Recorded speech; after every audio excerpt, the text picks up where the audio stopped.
How's it going, everyone? I'm future meteorologist Stephen Foray, and welcome back to another episode of your weather news podcast with Foray Predicts.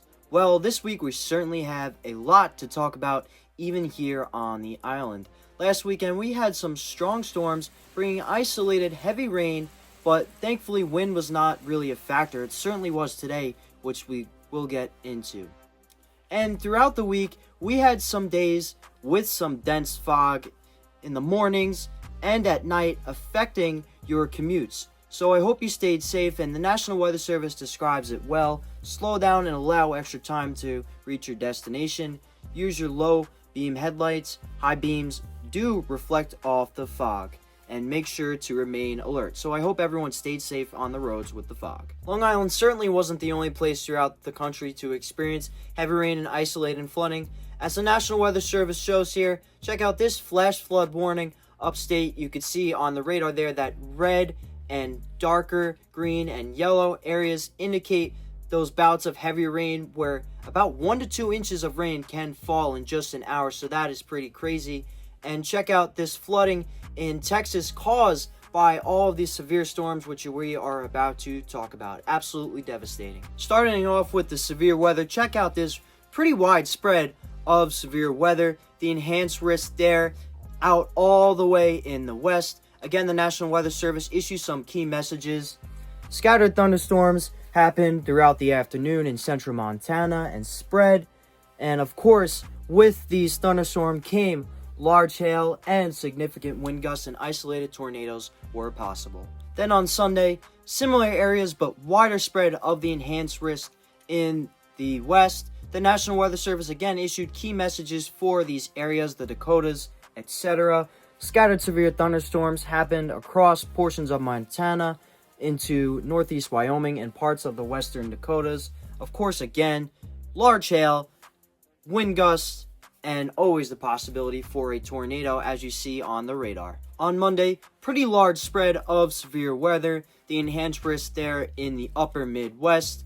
National Weather Service saying scattered severe storms happened throughout the northern and central plains into the upper Mississippi Valley and the upper Midwest. Of course, damaging winds came with these storms as shown on the radar, as well as very large hail and isolated heavy rain.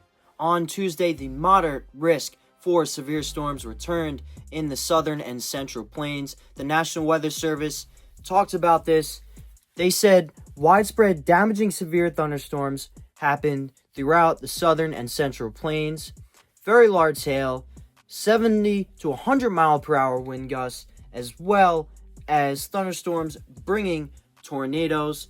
I hope everyone affected by these devastating storms is okay. On Wednesday, the large spread of enhanced risk moved into the Midwest and areas around the Great Lakes. The National Weather Service describes it. Scattered severe thunderstorms happened through the southern plains, northeastward into the southern Great Lakes. Of course, again, with these storms came some damaging wind gusts, hail, and heavy rain. And lastly, today, Thursday, the severe weather came to Long Island. I've warned you guys the past couple of videos here on the podcast that on Long Island we are not safe from severe weather, even though we are pretty far north. Today, we had some severe thunderstorms pass through the island. We are in that isolated risk, as you can see on the Storm Prediction Center. The National Weather Service talked about how severe thunderstorms were possible along the region today, and the storms may produce damaging winds, heavy downpours, and some isolating hail, which they did. As the isolated severe thunderstorms moved through the island today, as shown by those little red patches on the radar, mainly indicating the heavy rain that we had a few different severe thunderstorm warnings here on the island, from the closer parts of the city to Nassau County, all the way into Suffolk County. It was definitely something, as you see in this video here. Check out the winds blowing and the heavy rain coming down here in Iceland. I know that was definitely a lot. I hope everyone stayed safe today for those storms. And for us Long Islanders, it's going to start to feel like summer this weekend with the hot temperatures. Remember to stay hydrated, and if you are going in the ocean and taking your boat out, just remember to check the forecast before you do go out. Some important tips for when it is really hot, like it is going to be soon here on the island as the National Weather Service shows. Just please stay safe. Remember that your car is going to be very, very hot, as well as if you have any illnesses, just make sure that you're staying in the air conditioning, staying hydrated, or just outside for limited amounts of times. Everyone, thank you so much for watching. I hope you enjoyed this week's episode and have a wonderful weekend.